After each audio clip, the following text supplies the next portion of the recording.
मैंने जिंदगी को दिल खोल कर ढूंढा है। मैंने जिंदगी को आगे आते हुए रास्तों में ढूंढा है। मैंने जिंदगी को कई गलत फैसलों के बीच में ढूंढा है।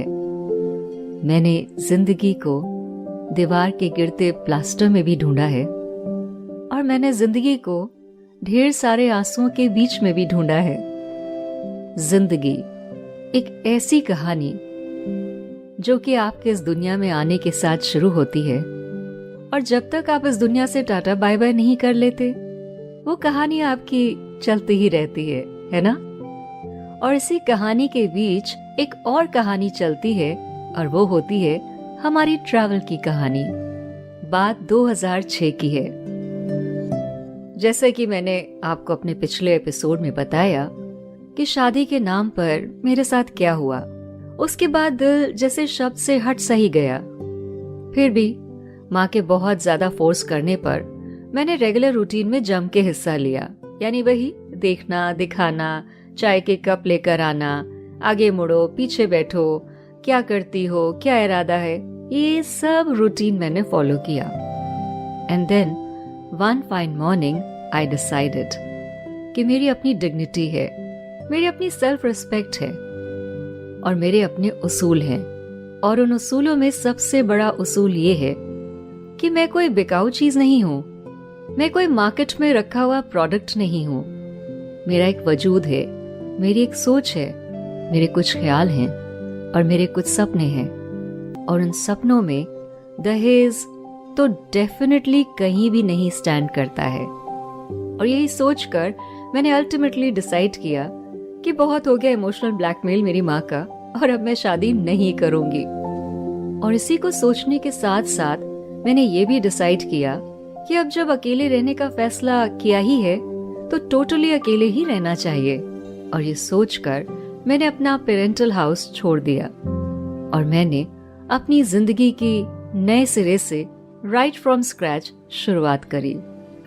मैं वीरा अपने पॉडकास्ट मेरी दुनिया विद वीरा में आज आपको वाराणसी ले चल रही हूँ।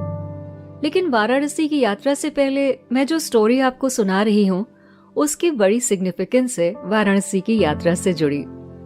तो वही 2006 में जब मैंने फाइनली ये डिसाइड कर लिया कि मुझे अकेले रहना है और मैं अपने घर से बाहर निकली, तो मैंने अपनी जिंदगी की शुरुआत, जैसा मैंने कहा, राइट फ्रॉम स्क्रैच करी। देखिए ना, हर लड़की का सपना होता है कि उसकी अपनी एक गृहस्थी हो। मेरा भी था।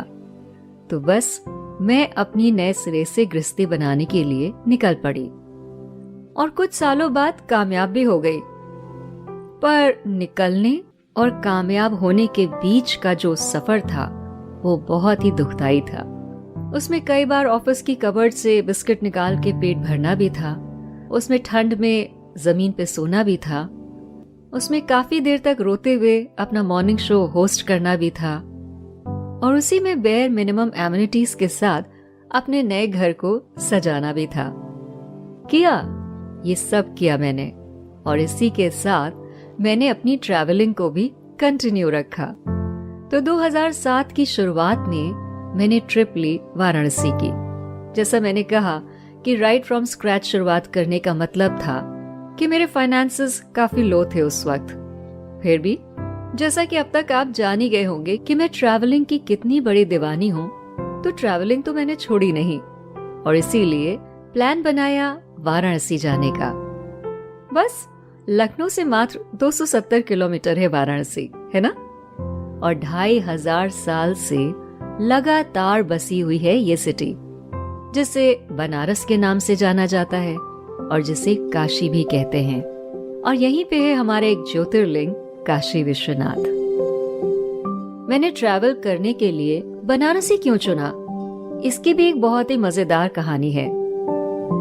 एक्चुअली एक रात मैं सोई और मैंने सपने में देखा कि मैं किसी नदी के किनारे पर हूँ और पानी बहुत ऊंचे तक आ गया है और अगल और बगल में पुरानी बिल्डिंग्स हैं और कहीं एक दुकान पर लस्सी बन रही है। यकीन मानिए, इस सपने से पहले मैं कभी बनारस नहीं गई थी। तो बस जैसे मैंने सपना देखा, सुबह उठी और जो पहला नाम दिमाग में आया वो बनारस का था। हालांकि मुझे ये नहीं पता था कि मेरा ये सपना सच होने वाला है। तो फटाफट बैग पैक किए और अपनी गाड़ी में अपनी माँ को बिठा करके मैं वीकेंड ट्रिप पर बनारस निकल गई। बनारस एक शहर नहीं है, बनारस एक दुनिया है। ऐसा क्यों है कि जो बनारस जाता है वो वहीं के केसरिया रंग में रंग जाता है? क्या है ऐसा खास इस शहर में? मुझे यही तलाशना था। लोग तो बहुत कुछ कहते हैं, तंग गलियां हैं, ढेर सारे ट्रैफिक जैम्स हैं, काफी गंदगी भी है, वगैरह वगैरह वगैरह। लेकिन सच में इस शहर की आत्मा में है क्या? बस इस आत्मा को टटोलने के लिए ही मैं बनारस निकल पड़ी। शिव जी के डमरू पर टिका हुआ है काशी, ऐसा कहा जाता है, और इसीलिए हमारे पुराणों में ये भी कहा गया है कि जब दुनिया का अंत आ जाएगा, काशी तब भी रहेगी। 2500 साल पुराने इस शहर में क्या नहीं है?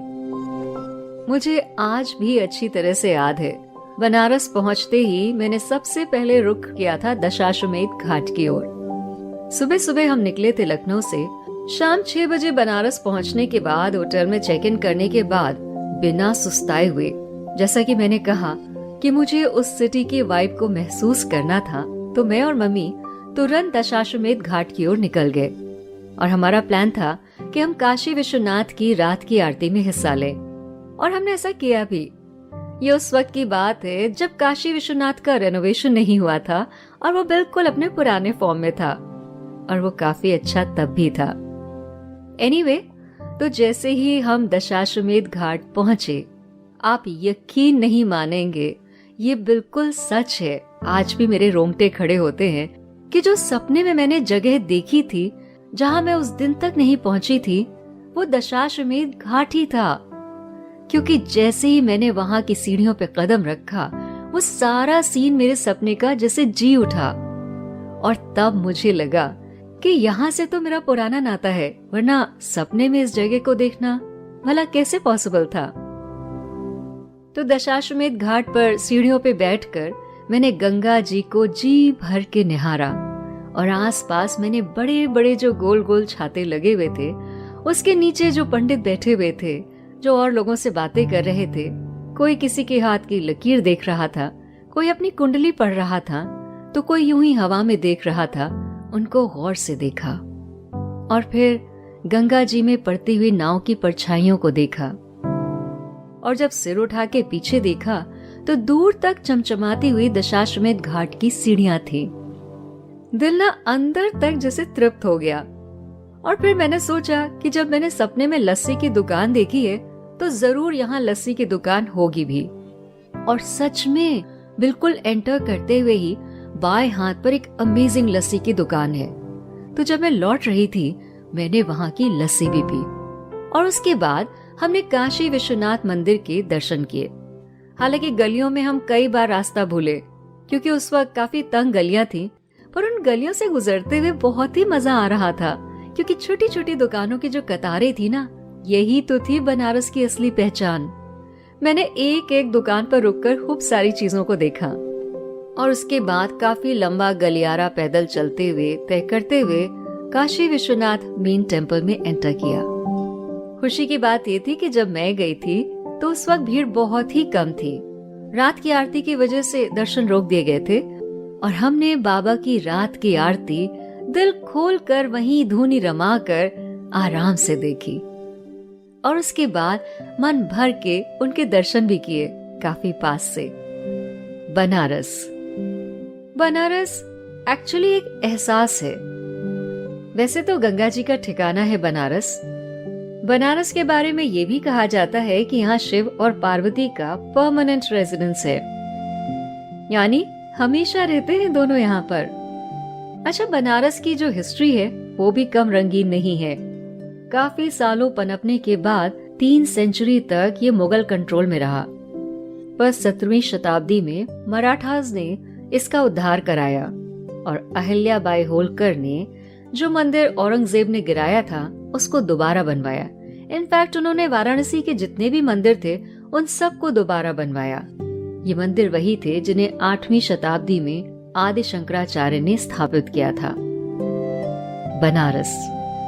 ये वही जगह है जहाँ सारनाथ में भगवान बुद्ध ने अपना पहला सर्मन दिया था 5th सेंचुरी में। ये वही जगह है जहाँ गंगा के तट पर बैठकर तुलसीदास ने रामचरित मानस लिखी थी। ये वही जगह है जहाँ कबीर ने अपने दोहे लिखे थे।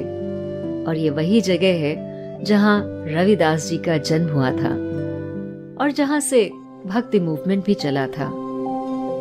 और बनारस वो भी जगह है जहाँ पे हर घर में बनारसी साड़ी बुनती हुई दिखाई पड़ जाती है।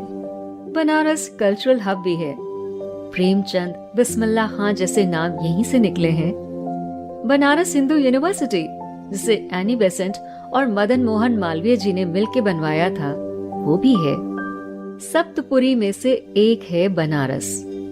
वैसे बाकी 6 पुरी के भी नाम बता दूं: जगन्नाथपुरी, अयोध्या, मथुरा, हरिद्वार, कांची, द्वारिका और बनारस। तो जब आपको ये 7 पुरी बता भी दी हैं, तो ये भी बता दूं, पुरी यानी भगवान का गढ़। ये 7 शहर भगवान के गढ़ कहे जाते हैं हमारे देश में। अच्छा, बनारस से मेरा रिश्ता लगता है बहुत ही पुराना है। जैसे मैंने आपको बताया कि सपने में मैंने दशाश्वमेध घाट देखा था, उसी तरह से सपने में ही मैंने टिबेटन मॉनेस्ट्री भी देखी थी, जो सारनाथ में बनी हुई है। क्योंकि एक बार फिर से जब मैं सारनाथ गई और मैं इस मॉनेस्ट्री में गई, इस टिबेटन मॉनेस्ट्री में गई, तो मैं एक बार फिर से आश्चर्यचकित हो गई। बिल्कुल वही लाइटिंग, वही सजावट, वही भगवान बुद्ध जी की मूर्ति। और मैं एक पल को सन्नाटे में आ गई। ये सब तो मैं पहले देख चुकी हूँ। यकीनन बनारस से मेरा रिश्ता काफी पुराना था। धामेक स्तूप यानी सारनाथ, यहीं पर भगवान बुद्ध ने अपना पहला सर्मन दिया था। आप जब सारनाथ जाएंगे, जो कि मात्र 5 किलोमीटर की दूरी पर है बनारस से, तो वहां पे आपको एक अलग ही वाइब नजर आएगी। आपको लगेगा ही नहीं कि आप भारत के एक हिस्से में हैं। जहाँ पे बनारस बिल्कुल हिंदू गढ़ है, वहीं पर सारनाथ बुद्धिस्ट गढ़ है। मॉनेस्ट्रीज हैं यहाँ पर, चौड़ी चौड़ी सड़कें हैं और बहुत ही खूबसूरत सा धामेक स्तूप है यहाँ पर। और यहाँ पर छोटी छोटी क्राफ्ट्स की शॉप भी लगी हुई हैं और ढेर सारे फॉरेनर्स भी आपको यहाँ पर मिल जाएंगे। फॉरेनर्स तो आपको बनारस के घाट पे भी बहुत मिल जाएंगे। बनारस को 7वीं शताब्दी में चाइनीज ट्रैवलर ह्यून सांग ने विजिट किया था और उसने एक बहुत ही इंटरेस्टिंग चीज लिखी थी शहर के बारे में, कि बनारस यानी काशी में 30 टेम्पल्स और 30 मंक्स हैं। ये तो समराइजिंग थी ह्यून सांग की बनारस के बारे में। पर अगर आप मुझसे समराइज करने को कहेंगे तो मैं आपसे कहूंगी, बनारस में गंगा जी हैं, बनारस में 84 घाट हैं, बनारस में सारनाथ है, बनारस में काशी विश्वनाथ टेम्पल है, बनारस में गंगा जी की शाम की आरती है, बनारस में धामेक स्तूप है, टिबेटन टेम्पल है, चौखंडी स्तूप है, थाई टेम्पल है, बनारस में यम यम लस्सी भी है, बनारस में कंजेशन भी है और बनारस में ढेर सारे टेम्पल्स भी हैं। बनारस में बनारसी साड़ियां भी हैं और बनारस में ही संकट मोचन हनुमान टेम्पल, काल भैरव का मंदिर और दुर्गा टेम्पल भी है। बनारस में अगर शहनाई की गूंज है तो बनारस में संगीत की लहरियां भी हैं। बनारस में प्रेमचंद के शब्दों का रंग भी है तो तुलसीदास जी की रामचरित मानस भी है। बनारस में शिव हैं और उनके साथ उनकी शक्ति शिवा है। इसीलिए जो एक बार बनारस जाता है वो बनारस का हो ही जाता है। वहाँ की चार्म से, वहाँ के ऑरा से, वहाँ की वाइब से बच नहीं पाता है, क्योंकि वही है हमारे सनातन धर्म की सोल। लाख कमियों के बावजूद इस शहर में जो रंग है, इस शहर में जो वाइब है, इस शहर में जो सोल है, वो शायद ही आपको किसी और जगह मिले। इसीलिए नो वंडर जब मैंने 2007 में पहली बार बनारस में कदम रखा तो मैं यहाँ की हो गई और फिर तो मैं कई बार गई। तो जैसा मैंने इस पॉडकास्ट की शुरुआत में कहा कि मैंने जिंदगी को कई जगह ढूंढा है। मैंने जिंदगी को दरारों में ढूंढा है, मैंने जिंदगी को आसमान में ढूंढा है, बहती हवाओं में ढूंढा है, समंदर की लहरों में ढूंढा है, नदी के किनारों पर ढूंढा है, और मैंने जिंदगी को पाया कहाँ? यूं तो जिंदगी को अपने अंदर ही पाया है मैंने, लेकिन हाँ, मैंने जिंदगी को पाया है तो बनारस के घाटों पर पाया है, बनारस की गलियों में पाया है, काशी विश्वनाथ में पाया है, सारनाथ के धामेक स्तूप में पाया है। तो अगर मेरी तरह आपको भी जिंदगी की डेफिनेशन की तलाश है तो मेरी सलाह है कि आप एक बार वाराणसी जरूर जाइए, और वहां की गलियों में भी जरूर जाइए। हालांकि अब तो रिवैम्पिंग हो चुकी है, काफी कुछ गलियां हट चुकी हैं, लेकिन फिर भी बनारस का रंग आपको वहां के घाट पर नजर आ ही जाएगा। तो एक बार जिंदगी को मेरी नजर से ढूंढिए और जिंदगी के सवालों के जवाब ढूंढते रहिए। तो मैं चलूं?